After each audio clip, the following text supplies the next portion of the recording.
یہ آکاشوانی لکھنؤ ہے۔ علاقائی خبریں دیبا ہاشمی سے۔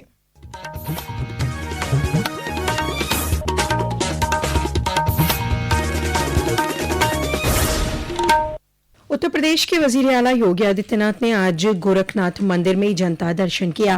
جنتا درشن کے دوران 150 سے زائد لوگوں نے اپنے مسائل وزیر اعلیٰ کو سنائے۔ لوگوں میں اعتماد پیدا کرتے ہوئے وزیر اعلیٰ یوگی آدتیہ ناتھ نے عہدیداروں کو ہدایت دی کہ وہ ان کے مسائل کے فوری حل کو یقینی بنائیں اور لاپرواہی کو برداشت نہیں کیا جائے گا۔ انہوں نے گائے کی پناہ گاہ میں گائے کی خدمت بھی کی۔ وزیر اعلیٰ یوگی آدتیہ ناتھ اپنے گورکھپور دورے کے دوران آج دوپہر بعد گورکھپور مہانگر حلقے میں 926 کروڑ روپے سے زیادہ کی لاگت والے 226 ترقیاتی پروجیکٹوں کا افتتاح اور سنگ بنیاد رکھیں گے۔ وزیر اعلیٰ مختلف اسکیموں کے فیض یاب افراد کو سرٹیفکیٹ بھی تقسیم کریں گے۔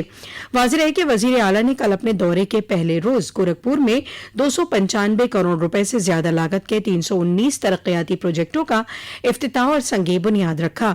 انہوں نے مختلف اسکیموں کے فیض یاب افراد کو سرٹیفکیٹ تقسیم کیے۔ اس دوران وزیر اعلیٰ نے عوام کو خطاب کرتے ہوئے کہا کہ وزیر اعظم کی قیادت میں یہی نیا ہندوستان ہے۔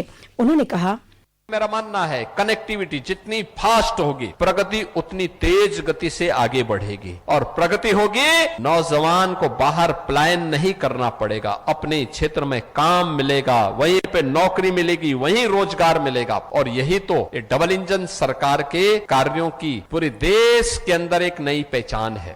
سرکٹ ہاؤس میں میڈیا سے بات کرتے ہوئے میٹنگ میں شرکت کے لیے ایودھیا پہنچے رام مندر کی تعمیر کمیٹی کے چیئرمین نرپیندر مشر نے مندر کی تعمیر اور احتیاط کے اسکینڈل کی تحقیقات سے متعلق اہم معلومات شیئر کی۔ انہوں نے کہا کہ رام مندر میں چندہ سے متعلق مبینہ گھوٹالے کی جانچ کی گئی ہے۔ حکومت نے صرف 24 گھنٹے کے اندر SIT تشکیل دے کر معاملے میں اپنی سنجیدگی کا مظاہرہ کیا ہے۔ ان کے مطابق تحقیقاتی ٹیم میں 3 سینئر اور تجربے کار افسران شامل ہیں۔ حکومت نے 1 ہفتے میں ابتدائی رپورٹ اور 15 دن میں حتمی رپورٹ طلب کی ہے۔ SIT کی سفارشات کی بنیاد پر مزید کارروائی کی جائے گی۔ نیشنل ٹیسٹنگ ایجنسی NTA نے آئی گاٹ کرم یوگی بھارت پلیٹ فارم پر امتحانی اہلکاروں کے لیے ایک پروگرام شروع کیا ہے۔ پروگرام کا مقصد NTA امتحانات کی نگرانی اور عمل کو مضبوط بنانا اور آف لائن قلم اور کاغذ پر مبنی امتحانات کے ہموار، محفوظ اور معیاری انعقاد کو یقینی کرنا ہے۔ وزیر اعظم نریندر مودی کی دور اندیش قیادت میں ملک نے سب کا ساتھ، سب کا وکاس، سب کا وشواس اور سب کا پریاس کے اصولوں پر چلتے ہوئے گزشتہ 12 سالوں میں قابل ذکر ترقی کی ہے۔ آل انڈیا ریڈیو نیوز اس موقع کی مناسبت سے ایک خصوصی سیریز نشر کر رہا ہے۔ آج ہم شہریوں کی زندگیوں میں آسانی لانے کے لیے حکومت کی کوششوں کے بارے میں معلومات فراہم کر رہے ہیں۔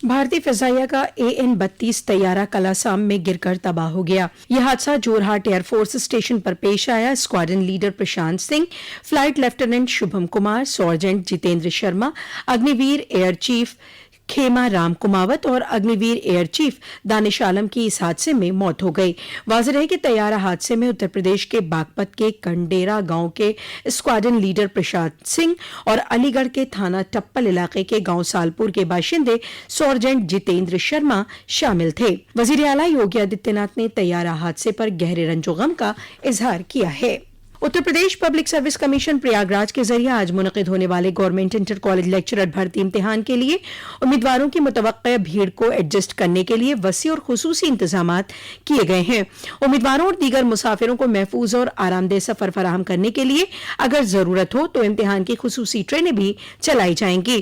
جونپور، اٹاوا اور امروہہ میں بھی سخت حفاظتی بندوبست کے درمیان یہ امتحان منعقد کیا جا رہا ہے۔ امتحان کو رازداری اور منصفانہ بنائے رکھنے کے لیے متعلقہ افسران کو